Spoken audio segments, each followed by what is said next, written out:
on the other hand. This meeting is one of the biggest events ahead of the final summit, which is slated to take place in September.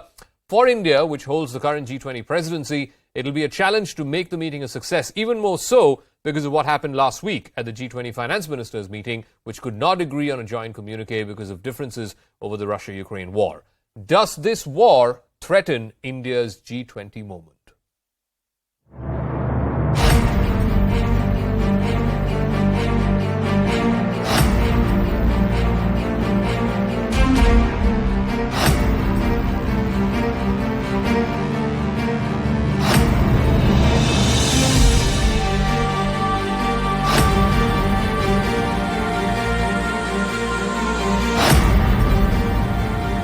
No plans to see either at the G20, although I suspect that we'll certainly be in group sessions of one kind or another together.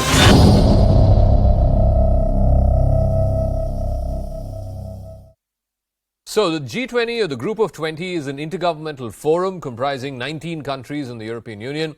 It works to address some of the major issues relating to the global economy, like international financial stability, climate change, sustainable development. The G20 is composed of most of the world's largest economies. It accounts for around 85% of global GDP, also 75% of international trade. 2/3 of all of the global population is from these 20 top economies of the world, and 60% of the world's land area is controlled by these 20 member countries. The G20, in fact, was founded in 1999. This was in response to several world economic crises. Since 2008, the global financial crisis, the G20 has convened at least once a year, with summits involving each member's head of government or state, or finance minister, or even foreign ministers and other high-ranking officials. And this year, India plays host to 19 other member states in New Delhi. Now, Russia's invasion of Ukraine is likely to overshadow the G20 talks in India because there is concern that a new Cold War is looming.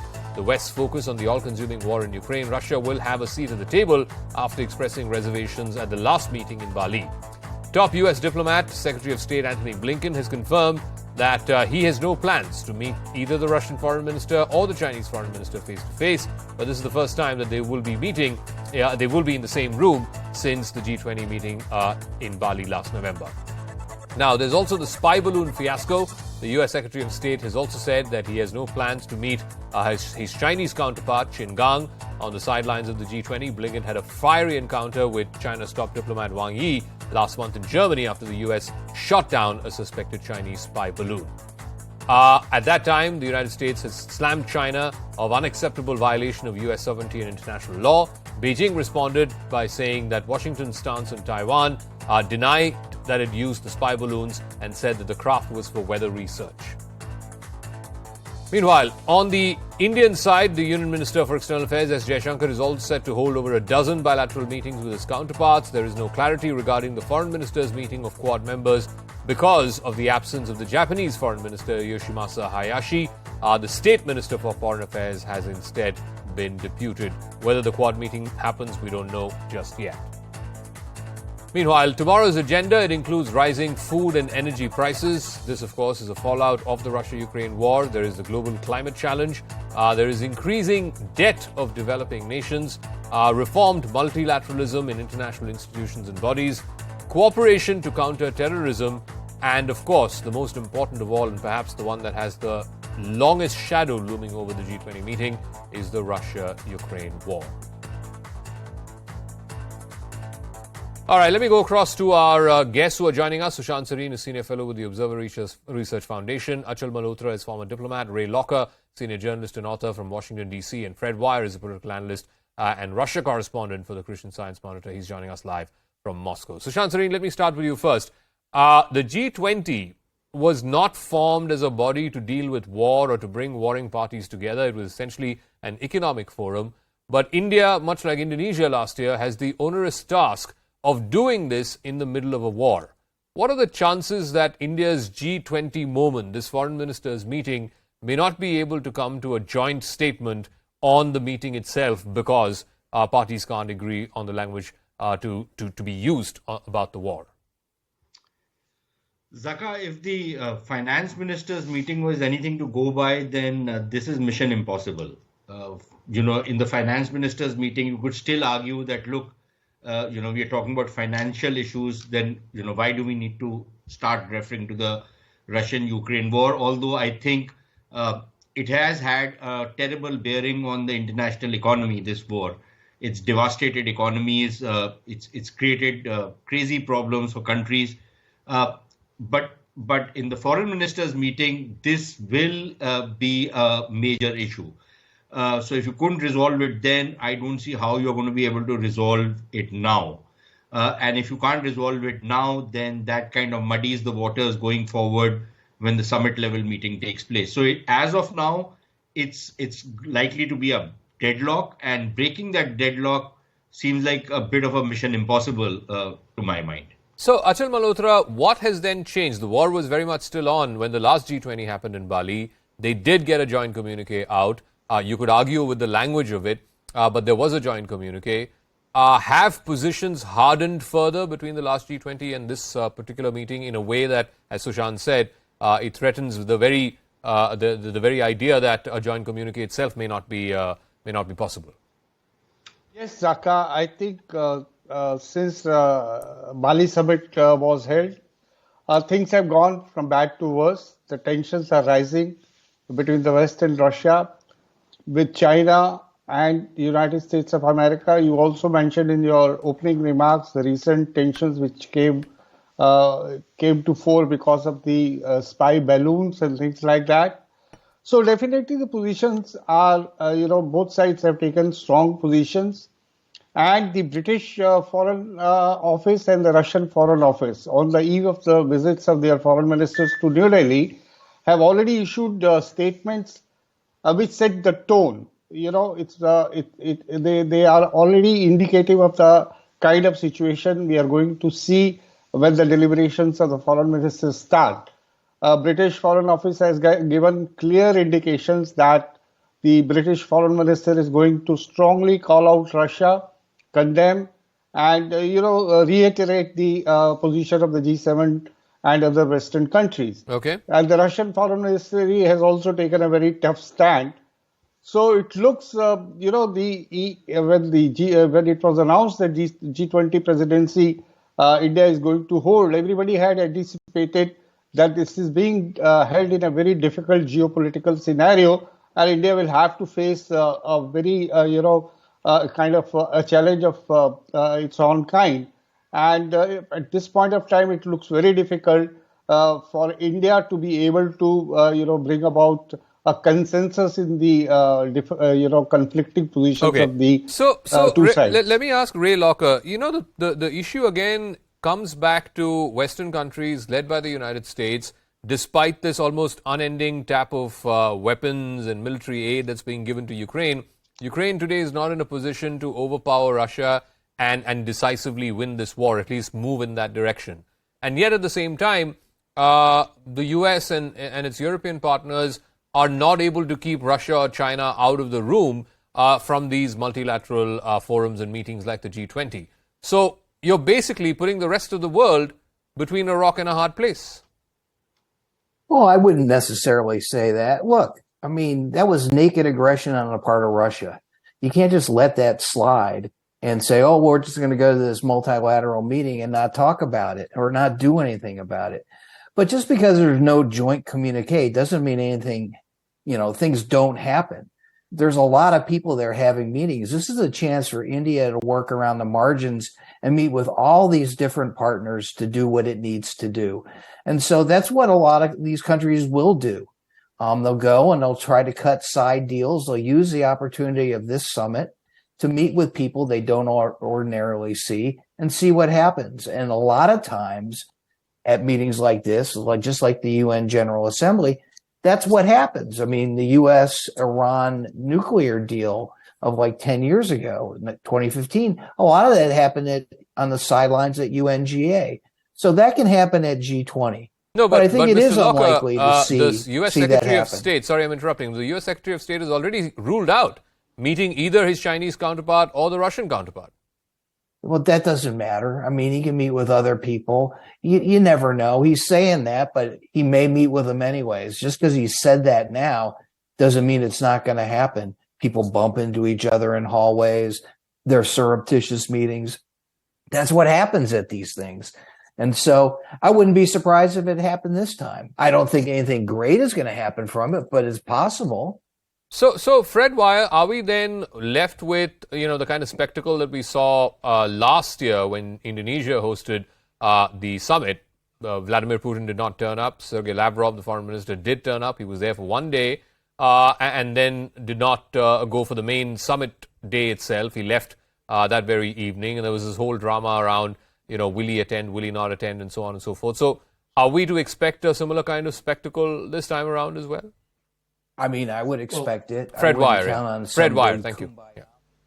Yeah, I agree that the meeting is worth holding, and India has an unenviable task in trying to pull something out of it. I think we may expect something better just because we're a year in. Positions are clear. The world is polarized. There's just no reconciling positions. They're going to be aired. The problem here is to find some positive things. And Russia and China are awfully important countries. You couldn't envisage a G20 that didn't contain them. And organizations like that should be made for crises like this. Okay. So things can happen on the sidelines. As Ray said, but also there is positive business to be carried out. There are issues, and I believe Indian foreign policy stresses development, climate change, these kind of things that all of these countries together need to talk about. So let's see. I hope that the Western countries by now are. Like they have their points to make. They're very valid points, but they are by now accustomed to confronting the Indians, the global South. I want to sort of segue into a related matter because it happens on the sidelines of the G20, and that is as we see the first pictures of Secretary of State Antony Blinken landing at the Delhi airport. He's just arrived. He's not part of the dinner that's happening right now at the Rashtrapati Bhavan. You can see Elizabeth Jones, who is the acting ambassador at the U.S. mission here in Delhi. She's there by his side. There is an Indian government official who's receiving him. I can't tell who that is because I can't see his face. That gentleman has his back to the picture, to the cameras. So these are the first pictures of Tony Blinken arriving at the Delhi airport. He will head straight to the hotel. He will not be taking part in the dinner. Tomorrow morning is when the first official meeting happens. The first session of the G20 at a little past 9 o'clock. It's going to happen in Rashtrapati Bhavan. But let me go back to Sushant Sareen. I want to segue to a related issue because it happened on the sidelines. When the UK Foreign Secretary met Dr. Jaishankar this morning, one of the issues that came up was about the BBC raids. While there is pressure on the Sunak government, on the Conservative government, on to be seen to be doing something about it, do you believe that this issue will cause consternation? It's not just the British, but even the Americans have been talking about, at least in hush-hush tones, about India becoming intolerant and religious freedoms and so on and so forth. Zaka, do the British or the Americans give tax breaks to their newspapers or news channels which are working out there? If they don't conform to the law, does the law come into action out there or it does not come into action out there? So if, for example, the government has taken any action which is not, which is vindictive, and there is absolutely no wrongdoing on the part of the BBC, then I think it'll come out openly and clearly. But if, for example, the BBC has been evading taxes or flouting any laws, then should not any questions be asked of the BBC simply because it is British press or colonial press, if you will. Okay. So I this sense of entitlement which some of these people have, it's pretty galling to any self-respecting country. You can. I could raise 50 issues on how the British media operates, I could raise 50 issues on how, how much of control or how much of influence is exercised on the British media, especially when it matters on matters of national security. So for them to pretend as though they are, pure and lily white and everybody else has these rough edges, where it's their burden to smoothen out all of that.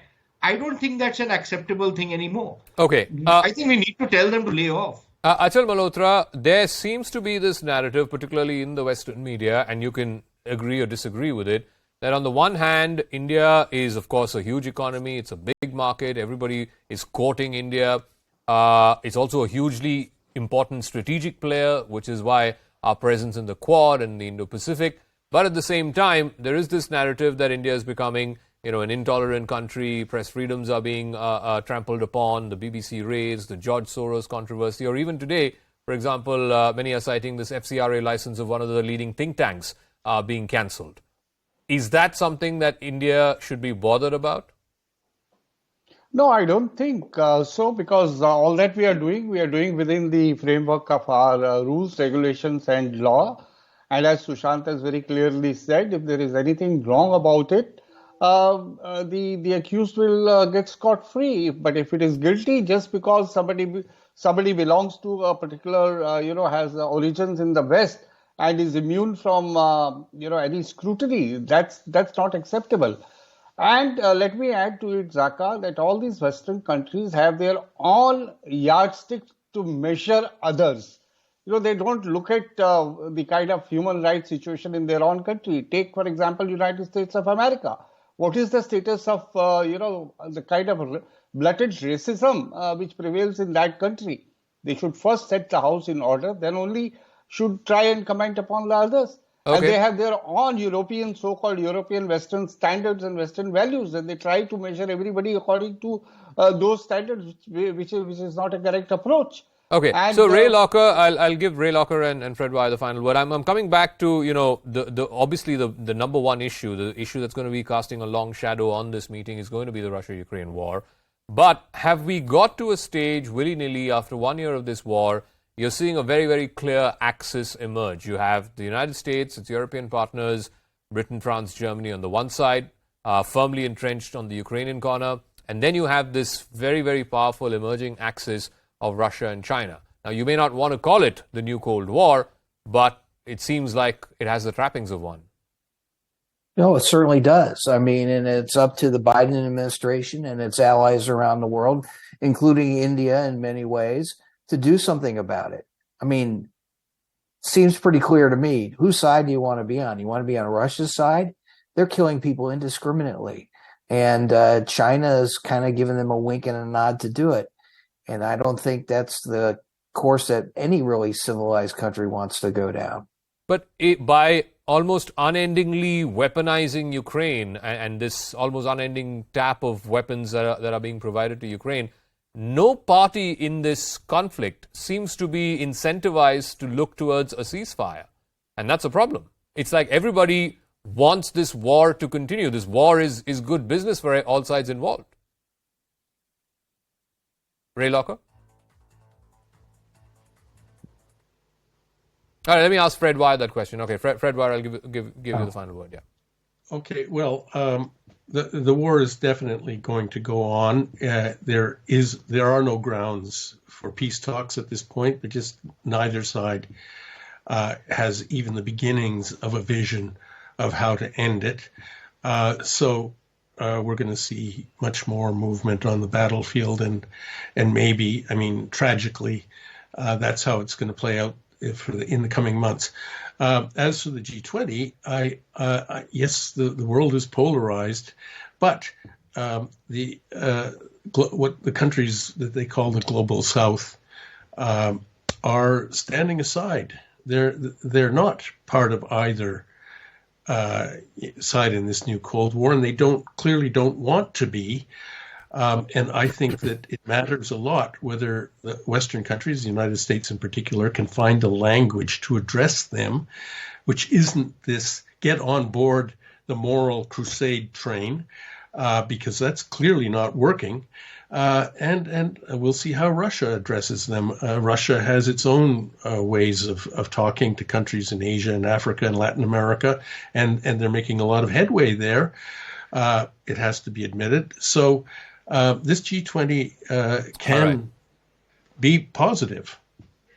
Okay, we'll leave it at that. I think you made a point that should be well taken, because this idea that the global south is pretty much sitting this one out. It was borne out by the last vote that happened just ahead of the one-year anniversary of the war last week at the UNGA, and there were about 20-odd countries, maybe 24 countries, that abstained, including India, and they would very well qualify as the global south. So I think certainly from America and its Western partners, there needs to be a more compelling case if you want countries like India and others in the global south on your side on this war, because I think this whole idea of this is a moral crusade, that is somehow not working. All right, we'll leave it at that. Thank you very much. We'll be right on top of this story tomorrow morning. 9 a.m. will be the G20 foreign ministers meeting that will begin. But before that, we'll be there nice and early for our election coverage. 3 states, Nagaland, Manipur, Meghalaya. In fact, Nagaland, Tripura, Meghalaya will be delivering its results. It's going to be huge stakes, not just for the BJP and the Northeast Democratic Alliance, as it were, but also for the opposition parties. Can they ring one or two back and try and halt the election-winning juggernaut that the BJP seems to have become in the Northeast? We'll have that coverage live from 7 a.m. Do tune in to CNN News 8. Thanks for your time.